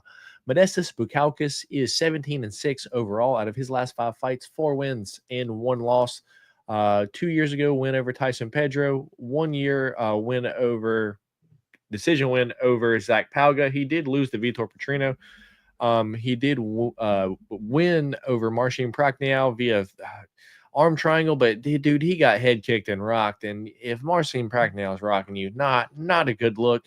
And then he did knock out Rafael Sequeira, but we found out he was an absolute fraud, dude. He should not even have been sniffing the UFC, but he did. Anyway, Modestas Bukauskas is 31 years old, 6'3", and a 78-inch reach. Wow, the Hulk, Ivan Cutelaba, 19-10 overall out of his last 5 fights, 3 wins, 2 losses. Lost to Kennedy, win over Tanner Bozer, a loss to Philip Lenz, and Ivan Arslan split decision win, as we talked about, and choked out Ivan Arslan 2 months ago. Arslan, sorry. Anyway, Ivan Cutelaba is 31 years old, 6'1", and a 75-inch reach. I may have gave my pick away when I was breaking it down a little bit, but yeah, dude, you get kicked and wobbled a little bit by Marcin Prachnio from 6 inches away, dude. That's just not a good look, dude. And Modestas has never really had the best chin, and I just feel like in most fights he's getting wobbled. And I don't know, out of all of his fights, maybe aside from the Vitor Petrino fight, has he even fought anyone that has the type of power that Ivan Cutelaba even has? I don't know if he has. And I know Ivan Cutelaba is not the greatest fighter in the world. We always make fun of him, for being a dork, this and that. But if you really look at his losses, dude, he's not losing to complete bums, maybe aside from this Philip Lenz fight. You go back and watch all of them, they're like Ankalaev, Kennedy. They're all pretty decent fighters, man. So this, for me, is a level of fighters matchup. And I do think Ion Cutelaba is the better fighter. I believe he's the UFC level fighter. He's been in the UFC like 10 years now, 31 years old, man, hasn't gotten cut yet. So for me, give me the way that Ion always wins fights. Give me Ion Cutelaba to win this fight in round 1 or 2. I don't know if it's by knockout or if it's by submission, but let's go Ion Cutelaba. Let's go round 1 knockout. D-Rose, which way are you going here, brother? Yeah, I'm not going to lie. I am very surprised that you were as confident as you are and riding with Ion Cutelaba here, considering the history that we both have with him, just considering how much of a dork he can be. I think maybe because his probably last 3 fights I've cashed on. Like, it's like almost like I have a pretty good read on him now. But I'm not going to act like I'm the best at Ion Cutelaba fights, or could be the most confident in, because at the end of the day, it's still a Ion Cutelaba fight. I think he stays in here, Antoine. I don't think he gets cut. Anyway, sorry, D-Rose. Go ahead, brother. Yeah, I just think it's funny how he's fought like 2 dudes in his last 2 fights who basically have the same name, and Ivan Arslan and Ibo Aslan. Like, how has he fought like 2 dudes with basically the same name? Like, that's absolutely crazy. But you can say his losses are to good people, but his wins are not necessarily against, Tanner Bozer, Ibo Aslan, But I'd put Modestus on that level, though, on the Tanner Bozer level. But I think we've seen more from Modestus Bukauskas in terms of, I don't want to act like, oh wow, he has all this potential, but we've seen him put up, good fights against, good fighters. He's got some pretty decent wins. Me personally, I think if Modestus keeps us on the feet, I think it's his fight to lose. I think just straight up. I think that, if Cutelaba can get the fight to the ground, I think that's going to be his best path to victory, because he can get off some pretty good mean ground and pound. He's got pretty good top control as well. But I think Modestus is just a cleaner striker of the 2. He might look a little quirky when he's throwing it, but he knows how to use his range well. So I think it's going to be hard for Cutelaba to really cut off them angles on Modestus. And I'm going with Modestus Bukauskas here. I'm going by decision. All right, me and D-Rose split for the second time of the night. I am on Ion Cutelaba. D-Rose is on Modestus Bukauskas. Should be a fun one, D-Rose. Should be a fun one. Moving on, we have Jessica Bata Estaca Andrade taking on Jasmine Jazz Duvicius. Jessica Andrade is 26-13 overall. Out of her last 5 fights, she is 3 losses and 2 wins. Lost to Yan Xiaonan, got knocked clean out. Lost to Tatiana Suarez, got choked out. Win over Mackenzie Dern, down at 115. Win over Marina Rodriguez, down at 115. And then back up at 125, lost to Natalia Silva 7 months ago. Jessica Andrade is 33 years old, 5'1" and a 62-inch reach, and she's the meanest 5'1.5" package on earth. That's what John Anik used to say when she walked out. Not so much anymore. Jasmine Jazz Duvicius, on the other hand, 13-3 overall. Out of her last 5 fights, 4 wins, 1 loss. Lost to Tracy Cortez. Close fight, though, at Noche a year and 7 months ago. Priscilla Cachoeira, Darce choke win. Fatima Klein, unanimous decision. Ariana Lipsky, Darce choke win. And a Myra Bueno Silva, unanimous decision win. Jazz is 36 years old, 5'7" and a 68-inch reach. D-Rose, just like I felt about, UFC shipping you up to Canada to lose to Marc-Andre Barrios, I basically feel the same way here. They're asking Jessica Andrade to move up to 125, take a paycheck, go in there, fight a big physical girl that Jazz is. And, dude, she has a choke over Priscilla Cachoeira and a choke over Ariane Lipsky in the past year, dude. And if Jessica Andrade loses up at 125, it's because these girls are bigger, stronger than her. They take her down and they can choke her out. So for me, I'm going Jazz. Round 2 submission. What about you, man? Yeah. Jasmine Jasovicius was my female fighter of the year last year. I really think it was the Miranda Maverick fight for me with her, where it just really turned it around, where I was like, you know what, dude, like, as much as I kind of talk smack about her being boring and stuff like that, like, dude, she's gritty. She gets after it. Like, I remember she was lumping Miranda Maverick up on the feet, like throwing head kicks and stuff, and was, kind of stumbling Miranda Maverick at times. And from that point on, I basically stopped doubting Jasmine Jasovicius. And yeah, dude, she's solid, well-rounded. Obviously a better grappler than striker, but her striking's coming along as well. But once she gets the fight down to the ground, I love this finishing instinct that she's been, fighting with here lately. As you said, having the submission over Ariana De Silva, Mayra Bueno Silva, credit to her, because she was fighting for dear life to survive in that fight. Because there were moments where Jazz had it on the ground, and I thought she was going to get the submission, multiple times. So credit to Mayra Bueno Silva. But yeah, I think Jazz is on a roll right now. I think it's a tough fight for Andrade. Andrade, former champion, we respect her, superpower in her hands at any time. But I just think, she even struggles sometimes defending takedowns at 115. She can get back up because she's a lot stronger than those girls. 125 is where she runs into the strength issue, and she runs into girls that are bigger and stronger.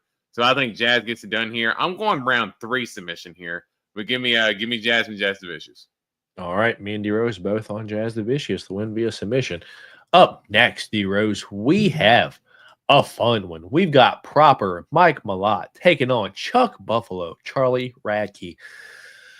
The Canadian, Mike Malott, 11-2 overall out of his last 5 fights, 4 wins, 1 loss. Only loss was to Neil Magny. Not a good look. A year and 3 months ago, did come back 6 months ago against Trevin Giles and just looked very unimpressive, to say the least. The Canadian is 33 years old, 6'1" and a 73-inch reach, while Chuck Buffalo Radke is 10-4 overall out of his last 5 fights, 4 wins, 1 loss. 4 of those in the UFC, a decision win over Blood Diamond, a knockout over Gilbert Urbina. He got knocked out by Carlos Prates, but, not too surprising. That was 10 months ago. And then he did knock out Semi the Jedi Matthew Simmelsberger, one of my, favorite ex-UFC fighters at this point. Anyway, the American, Chuck Buffalo, 34 years old, 5'9" and a 72-inch reach. Yeah, D-Rose. I think, hold on. Odds for this fight, -170. -170. Mike Malott. Chuck Buffalo is +142. The underdog here, and yeah, man, this is one where I think UFC would like Mike Malott to win here, but dude, I just don't know if he has the dog in him to fight Chuck Buffalo, because I don't know if I've picked Charlie Radke, maybe against Gilbert Urbina, but out of his other fights, I know I picked Blood Diamond to win that fight. I may have picked Chuck Buffalo to win that one, though. I for sure picked Carlos Prates to win that, but I for sure picked Matthew Simmelsberger to win this one, though. Chuck Buffalo, I think at this point, has won me over. Now, do I think that you should hand him a mic after he wins a fight? No, because he's going to get himself in trouble dropping some slurs that he shouldn't say. With that being said, I do believe he's a dog. I do believe he is a fighter, and I believe he has power, man. And I believe if he can get through round 1, dude, this is his fight to win. So with that being said, let's get through round 1. Let's not get hurt to the body, Chuck Buffalo. But with that being said, I believe Chuck Buffalo can go on to melt Mike Malott, and we see a round 3, specific round 3 left hook knockout. D-Rose just folds Mike Malott. He just gives up because you get broken by Neil Magny, man. This Neil Magny from last year, not a good look, man. Not a good look. I think Chuck Buffalo can get you out of there, dude. What's your thoughts on this fight, man? Yeah, truthfully, I'm not even going to sugarcoat it anymore, because you took a lot of my analysis. I agree. I think Chuck Buffalo is a tough dude, man. He does not come in there and mess around. I think Mike Malott likes him. Yeah, I have been picking. I did pick him against Carlos Prates, and I think I picked him, pretty much ever since the Blood Diamond You probably fight. picked him I did against pick Blood Diamond too. but Yeah. I picked Blood Diamond in that fight, but ever since then I have picked Charles Brackey in every fight since then because you can see the talents there, obviously, and I think he's willing to go in there and get a little doggy if he has to. And he can do the barking back at Mike Malott, where I don't know if Mike Malott, if it gets a little doggy in there, I don't know if he's barking back. You know what I mean? Mm-mm. So I think Mike Malott, he definitely meowing, hissing, and then curling up in the fetal position and just waiting for a treat. Because I don't know if Mike Malott, he again likes a pretty fight.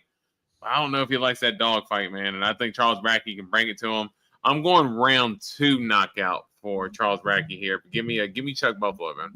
All right, me and D-Rose both on the underdog here. Chuck Buffalo to go up to Canada and upset the favorite in Mike Malott. Next fight of the night, we got Benoit Saint-Denis versus Kyle Prepolek. Dude, I'm not doing this. Odds for this fight -1050. Benoit Saint-Denis, Kyle Prepolek +675. This is actually Kyle Killshot Prepolek's second stint in the UFC. He did get cut. But let's be real here. Benoit Saint-Denis is an absolute terror in round 1 or 2, dude. Especially if he don't have staph infection this week, dude. I'm not doing any of the breaking any of that shit down, dude.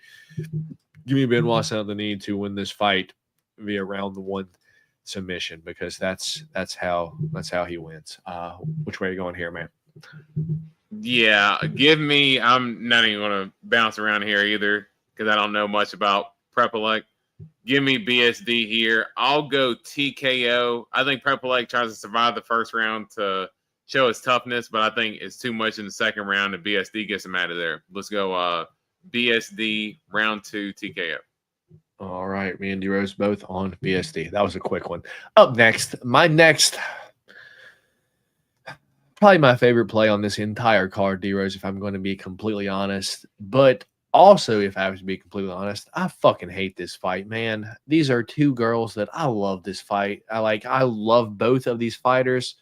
I hate this fight itself because I don't want either one of these girls to lose because I'm such a huge fan of both of them. But let's get into it. Alexa Grasso, 16-4-1 overall, the former 125-pound champion as well. Out of her last 5 fights, she is 3 wins, 1 draw, 1 loss. 3 years ago, submitted JoJo Wood. Decision win over Viviane Araújo. Did submit Valentina Shevchenko in the huge upset, and I called that one too. I felt so good about that one. In the next fight, it was a split draw. That was a close fight, man. But in her last fight 7 months ago, just got absolutely outclassed by Valentina. Got taken down at will, dude, and honestly, just not the best look. Since then, she did have a broken foot, I believe. So she had foot surgery since then. So this will be her first fight back since fighting Valentina. She is 31 years old, 5'5" and a 66-inch reach, while Natalia Silva, 18-5-1 overall out of her last 5 fights, undefeated. Knockout over Teresa Bleda, knockout over Victoria Leonardo, decision win over Andrea Lee, Viviane Araújo decision win, and decision win over Jessica Andrade. The Brazilian is 28 years old, 5'4" in a 65-inch reach, and she's so smooth, man. Is there? Let's be honest right now. Be real, male or female. Is there a smoother fighter on the feet than Natalia Silva? I mean, she's very fluid, and just everything she throws, it's so fluid. She definitely had her own unique style. Dude, she's so good. I just love to watch her. On the other hand, Alexa Grasso, she is very boxing heavy. She'll throw a kick every now and then, but her main game is going to be counter boxing, dude. And what happens if you aren't really throwing punches at Alexa Grasso? How does she counter you, dude? My takeaway for this fight is I just see Natalia Silva skirting around the outside, stabbing with that kick, stabbing with a jab, skirt some more, and Alexa Grasso just kind of chasing her around, just getting tagged up, man. So I truly think this is an easy win for Natalia Silva, 30-27 decision, not even close. What about you, man? I'm surprised that you're going. I'm not going to say going in on Alexa Grasso like that, but I'm surprised that you don't have as much confidence in her. Like, she's not going to stand there and fight her, like Alexa Grasso needs to kind of have a boxing match, she needs someone to swing with her like Valentina did when she dropped her, like that. And that's just not how Natalia Silva is going to fight, dude. She's not, that ain't how she fights. Like, if it was Andrade, maybe, but this ain't Andrade. Yeah. Yeah, no, it's true. And Natalia Silva is clean. Like, yeah, she, good footwork, in and out. She knows how to work the angles. Variety as well, mixes it up very well. Man, she's, Natalia Silva is tough for anybody, but hey, we know how tough Alexa Grasso can be, and hey, we know her grappling chops. She was able to submit Valentina Shevchenko, so we know what type of danger she brings. I do think Natalia Silva's on a roll right now, and I think, truthfully, for me too, that last Alexa Grasso performance was a little bit concerning, considering the fact that it almost looked like I don't want to say she regressed in the series against Valentina Shevchenko, but it almost looked like she kind of gradually got, I don't want to say she got worse, because the second fight she looked okay, but you couldn't make the argument that she lost. And then in the third fight, it wasn't close. And that, it was just a little alarming to see her get dominated the ways that she did, considering how competitive she was in the first two. So give me I don't know if Alexa Grasso is losing any type of steam right now or anything, but give me Natalia Silva here. I think Natalia Silva gets it done by decision. Fair enough. Do you think Alexa will be future Hall of Famer, even though she didn't defend? Yeah, I think so. She was the first Mexican female champion. I think they put her in there, but that's just me. Yeah, especially you have that moment. A lot of times the UFC has put people in because of moments. Like they put Chael Sonnen in the Hall of Fame because he had a moment against Anderson Silva, even though he didn't win. Like literally Chael Sonnen's whole Hall of Fame, the fight or whatever, it was the fight against Anderson Silva, and they were pumping Chael Sonnen up because he lost. So yeah, I think that moment alone of Alexa beating Valentina, turning her face half white, half pink. Yeah, I think that alone gets her into the Hall of Fame. Hell yeah. Moving on. Featured fight of the card, D-Rose. We've got Jose Jr. Aldo taking on Amin Zahabi. Jose Aldo, 32-9 overall out of his last 5 fights, 3 wins, 2 losses. Win over Pedro Munoz, win over Rob Font, lost to Merab, win over Jonathan Martinez, and then this absolute bullshit that was the Mario Bautista fight 6 months ago. Anyway, Jose Aldo is 38 years old, 5'7" and a 70-inch reach, while Amin Zahabi is 12-2 overall out of his last 5 fights, undefeated. But he don't fight too often. 4 years ago, knocked out Draco Rodriguez. Almost 3 years ago, beat Ricky Tercios. Knocked out Arichi Lang almost 2 years ago. Decision win over Javid Bashra and a huge upset a year and 2 months ago. And then Pedro Munoz win 6 months ago. Amin Zahabi's 37 years old, so not too much younger than Jose Aldo is. A lot younger in fight years, though. Let's be real. Amin Zahabi's 5'8" and a 68.5-inch reach. Trains at TriStar. D-Rose, this one's hard for me, dude. Because I don't know if I picked Amin Zahabi to win any of his last. Let's see. We've been doing the pod close to probably these 3 years. I don't know if I picked Amin Zahabi maybe in the Ricky Tercios fight, but out of these, I probably haven't picked Amin Zahabi out of any of them, man. And he's like Chuck Buffalo. He's slowly kind of not like winning me over, but I'm understanding how good he is at this point, dude. Always got a solid game plan, got a solid coach in Faraz Zahabi. The coach that was George St. Pierre. And I believe he's also going to have George St. Pierre in his corner this week as well, man. So not the best look for all of the Jose Aldo backers, man. And one thing that I just hate to see, man, out of Jose Aldo's, past 3 fights, dude, these 2 specifically, the Bautista and the Merab fight, he's just so willing to just get held up against the fence and just ride it out there. Like he has no urgency to get off the fence at all. And yeah, he's not getting taken down, but he's not winning either, man. So with that being said, give me the younger, give me the Canadian, give me Amin Zahabi to, unfortunately, probably hold Jose Aldo up against the fence all 3 rounds and get the win up in Canada, man. I don't like it, though. Which way are you going here, man? Yeah, well, I mean, home crowd too. So, hey, I understand it. For me, I think where I differ in this fight is I do think that, Jose Aldo, in the last fight, obviously against Batista, a lot of people thought he won. Unfortunately, he lost. I'm pretty sure I put a straight bet on him, so I was pretty salty that he ended up not getting the nod. But as you said, he didn't really fight with much of a sense of urgency. He didn't get off the cage enough when he could have. I thought there were moments when he landed big shots on the feet. It was just that every time he got back to the fence, he was so worried about not getting taken down that he wasn't really putting his foot on the gas as far as getting off the fence. And I think that's something that obviously he sees in his game that he's going to have to change, because look at the last 2 guys who have fought him that beat him, and look what they were trying to do. And you look at a guy like Jonathan Martinez, who was trying to stand and strike with Jose Aldo, and, Jose Aldo made him pay, hurt him in the 3rd round. He was able to do his thing in that fight and get the win. I think Jose Aldo has the better skills here, better competition. I think he'll be you can make the argument the bigger guy of the 2. I do think that, and when I say bigger, I mean just as far as like density wise. I actually don't know I know you said the height difference, but I couldn't remember the exact height difference. But I just imagine Aldo, just as shredded as he typically is, he's going to be the more dense guy overall. And I think just a much more polished striker, especially the much more polished boxer. So let's go Jose Aldo by decision here.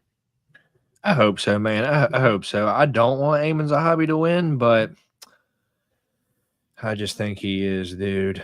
I just think he is. With that being said, that's the third different fight.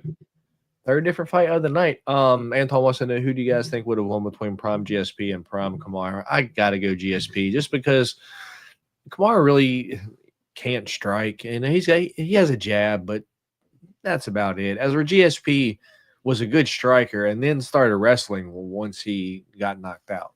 So that's just my opinion. I think I think Kamaru's a solid boxer. I mean, I think he's a good boxer, just as far as the versatility of the strikes. He wasn't throwing head kicks or anything like that, versus where GSP has, some head kick knockouts and stuff like that.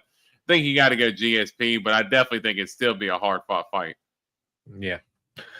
All right, dude. Co-main event of the evening. We've got 5 rounds for the flyweight championship of the world between Valentina Bullet Shevchenko and Manon the Beast Fiorot. Valentina Bullet Shevchenko is 24-4-1 overall out of her last 5 fights. 3 wins, 1 loss, 1 draw. Those 3 were to Alexa Grasso, and then Talia Santos split decision win that arguably lost that.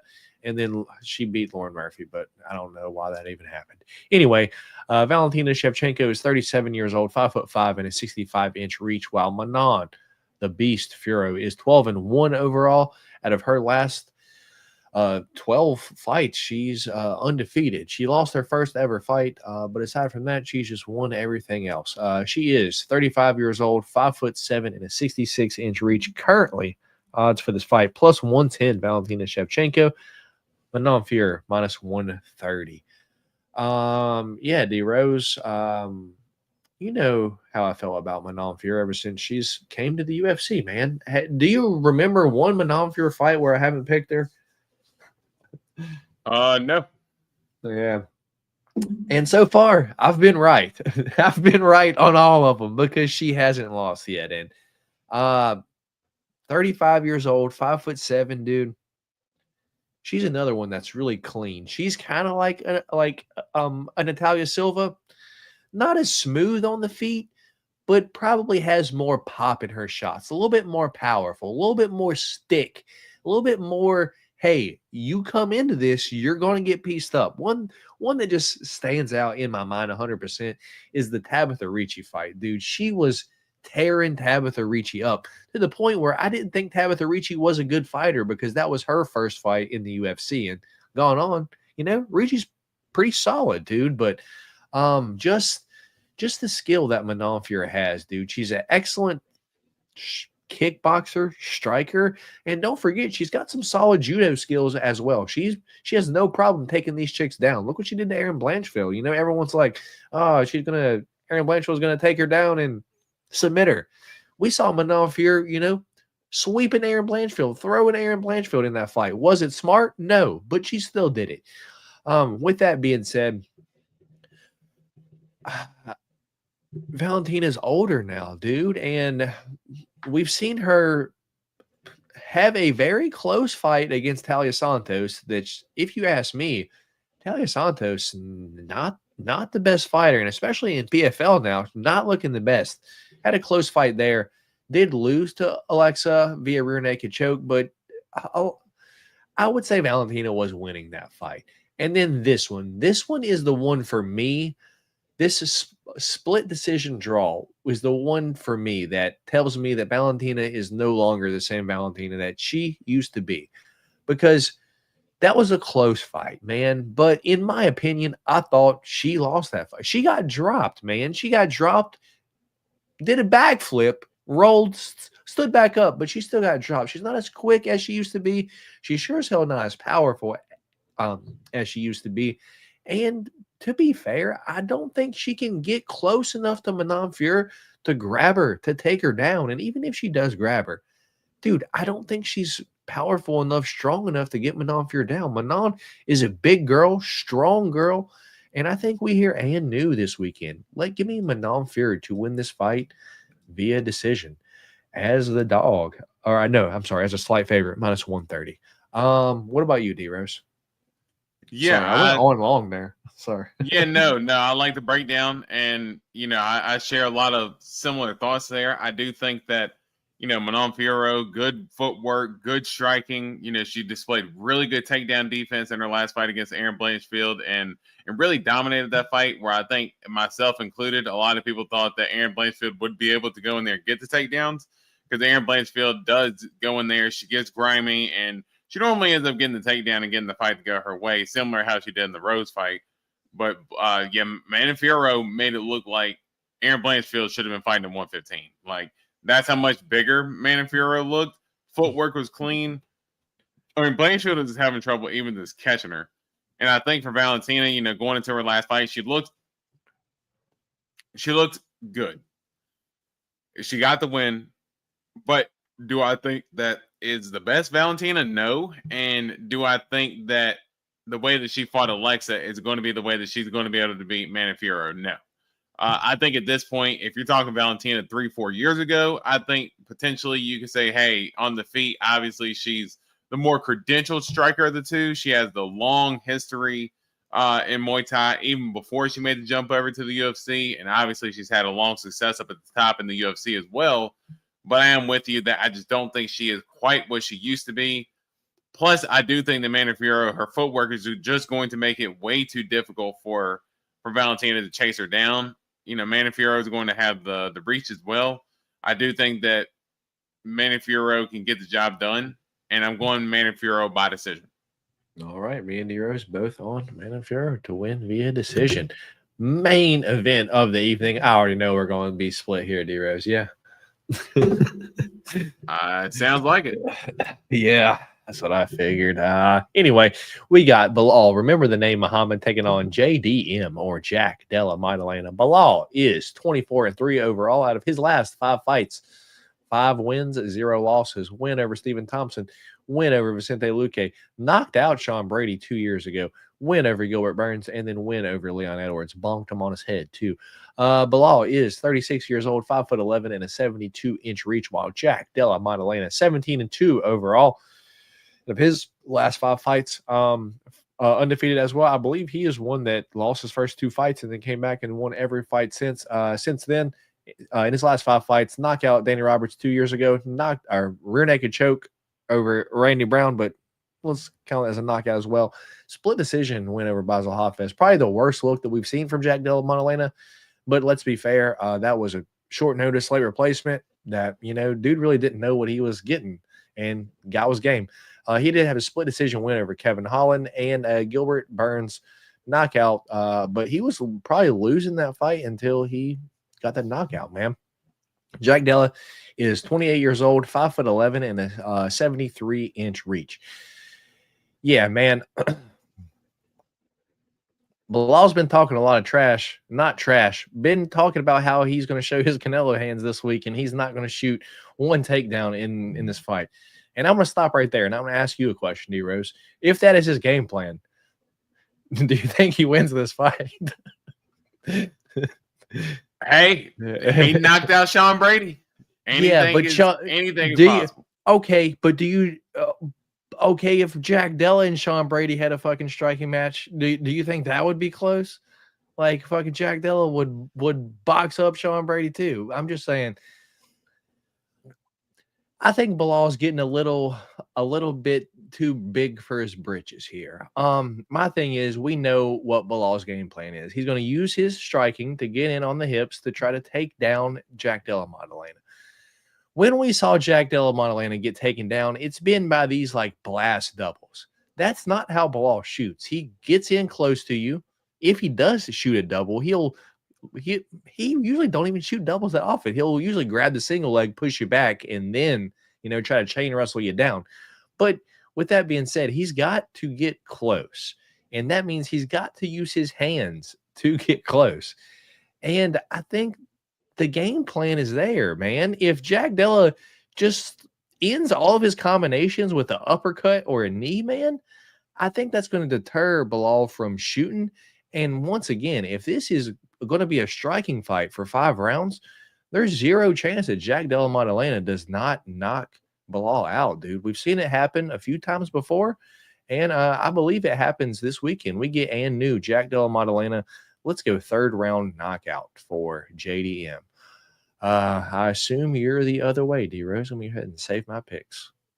Yeah, I mean, I can see how you come up with that. I mean, for me personally, the way I see the fight is, JDM, obviously the clean boxing, he's top 3 in the UFC, at least in terms of best boxer, just pure boxer, dude. Just watching his highlights it is beautiful to watch. Just the way he kind of steps in, the angles that he takes, he's close, but he's not, he's just out of range of his opponent, but he's just in range to be able to land either his counter shot or, he's throwing 2-3 punches and he's ending it with a body hook or something like that. Like, dude, it's so fun to watch JDM fight.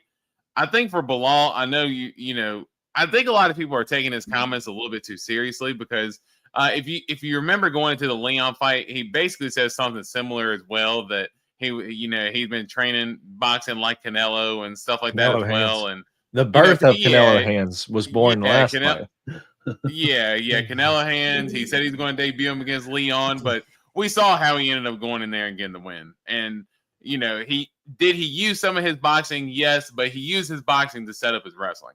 So I do think that Belal Muhammad isn't going to be able to go in there blindly and take JDM down. He's obviously going to have to work his striking to work his way in, because if he's just shooting from the outside just sloppily like that, obviously JDM is going to telegraph those shots and either hit him with a big shot or just stuff the takedown and move back to the center and keep it moving.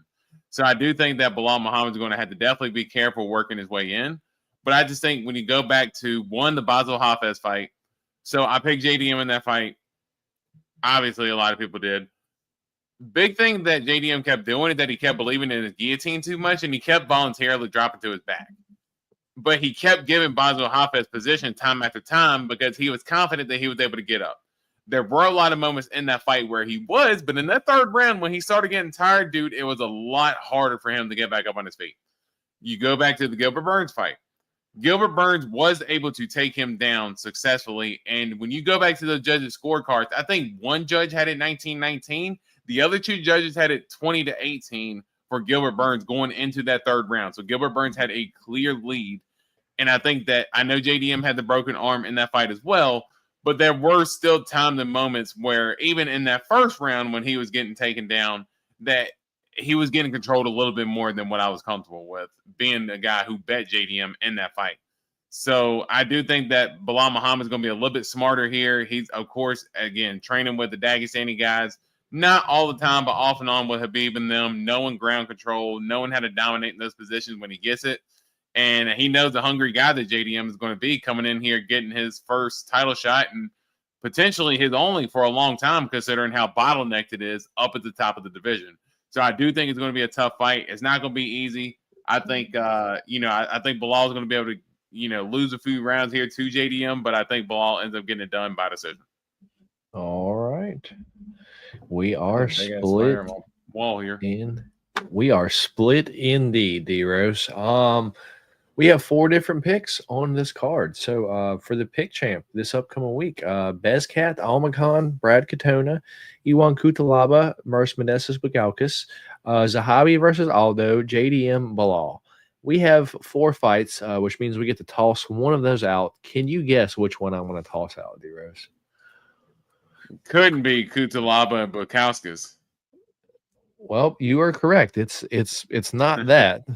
It's not that. Oh, it's the one. I was surprised. So let's get Aldo and Zahabi. Yeah. It's the one that I don't like. I'm gonna kind of be rooting for Aldo, but I'm just picking Zahabi to win because I can just see him. I can just see him winning. So with that being said, pick champ for this week for that strap over D-Rose's shoulder. It'll be right over here next week. I'm calling it now because it's Bezkat Almakan versus Brad Katona. Hell yeah. Iwan Kutalaba versus Meneses Bukauskas. Hell yeah. And Jack Della Maddalena versus Belal Muhammad. Kind of sketchy, but, I'm confident that we get through the first 2. And I ain't even got nothing to worry about for the rest of the night. So that's the pick champ for this week. And D-Rose will be eating some Bean Boozled this upcoming week. How do you guys feel about Belal and Usman situation? I want to see the video. I wish they would put out the video, personally. I think Jack can get the finish on paper. What do y'all rate the card? D-Rose said what? C? C. Yeah, I would have to agree. I'd have to agree. And pull out the cheese wheel, Matt. Yes, Friday, I guess, D-Rose, will you be here Friday for Change of Cheddar, man? Yes. All right. With that being said, me and D-Rose will be here Friday for Change of Cheddar. And that cheese wheel will be here, Antoine. It'll be here, brother. So with that being said, D-Rose, pick champ for this week, Bezkat Almakan versus Brad Katona. I got Bezkat, you got Katona. Iwan Kutalaba versus Meneses Bukauskas. I got Kutalaba, you got Modestus. And JDM versus Belal, where I got JDM and you got Belal. Podcast play of the week, D-Rose. It's hitting this week. It's hitting. My side's hitting. Do you know what it is? I couldn't be more confident in it. So my side's hitting. What's yours? Because I'm trying not to do my round 3 decision, fight? But I mean, mine's round 3 or decision for Natalia Silva minus 170. I think that's I don't see how that don't hit like that. That's hitting, man. Yeah, no, so I did want that one. So that was one I was actually literally just looking at it. Damn. But look, I already have it clicked. Hey, I already have it clicked. Before that, what did we just say? If there's a position to where I cannot make it overly complicated, I'm not going to. I'm pretty confident in them getting it done. Let's go Manon Fiorot, money line, minus 150. All right. So podcast player of the week is Natalia Silva, 3-year decision, and Manon Fiorot money line, minus 170 and minus 150. It comes out plus 164. I just now bet it right now, $10 to win, 26.47. That's ass this week, but let's hit one of these. Man. Let's go. It's been a couple weeks, man. We got to get our swagger back, dude. We've been, what's going to taking all these L's. It's trying to compare it to the ladder challenge, honestly. I thought you were going to take Chuck Buffalo money line. I thought you were going to take Chuck Buffalo. So I was looking at it, and am I going to play it myself? Yes. I mean, I'm going to play it. Yeah. Yes, I'm going to play it myself. But am I more confident in Chuck Buffalo or Manon Fiorot? I'm more confident in Fiorot. Fair enough. Hey, as long as you're confident in it, I'm confident in my play. If you're confident in your favorite play, then we good, man. Then we good. We ain't got nothing else to worry about. All right. Also, D-Rose, y'all got George Pickens this morning. How do you feel? I'm not even a Dallas fan, and I'm hyped for D-Rose because last year I was telling D-Rose all the time, yo, George Pickens is so good. Like, I would take him one-on-one against any DB in the league. And he was like, yeah, but he's a crash out there. I'm like, dude, he's good as shit. And now he's on Dallas. What's your thoughts on it, D-Rose? Yeah, that's again, and I feel the same way. He's a crash out all-star, and I just don't want him coming in and potentially killing the chemistry and the vibe of the team in the locker room because he's not getting enough targets, because he's going to be in an offense where like CeeDee Lamb's going to get his targets. Like, just, trust and believe that that's going to happen. And, Jake Ferguson and guys like that. So I just don't want, George Pickens. He's coming in on the last year of his deal. So obviously he's going to want to try to ball out so he can get that big contract next year. It's just kind of like, it's a weird situation right now, man. Obviously the upside enormous, but the bad part for me being a Cowboys fan, like the way that I feel, it's either going to be a very good trade or it's going to be a very bad trade. Like, there's no like, okay, George Pickens had a decent year. He missed a few games due to injury, but he played solid. Like, it's either going to be he comes out and just absolutely balls out, or he's going to like fall off the face of the earth. And I'm just kind of like holding my breath, waiting to see what happens. Fair enough. Dave says D-Rose getting 3 normal beans next week. No yuckies. Calling it now. No yuckies, Dave. Don't say that. He has to get some bad beans. D-Rose, new wide receiver, going to be Sadiq Weston. Cellmate soon. He could.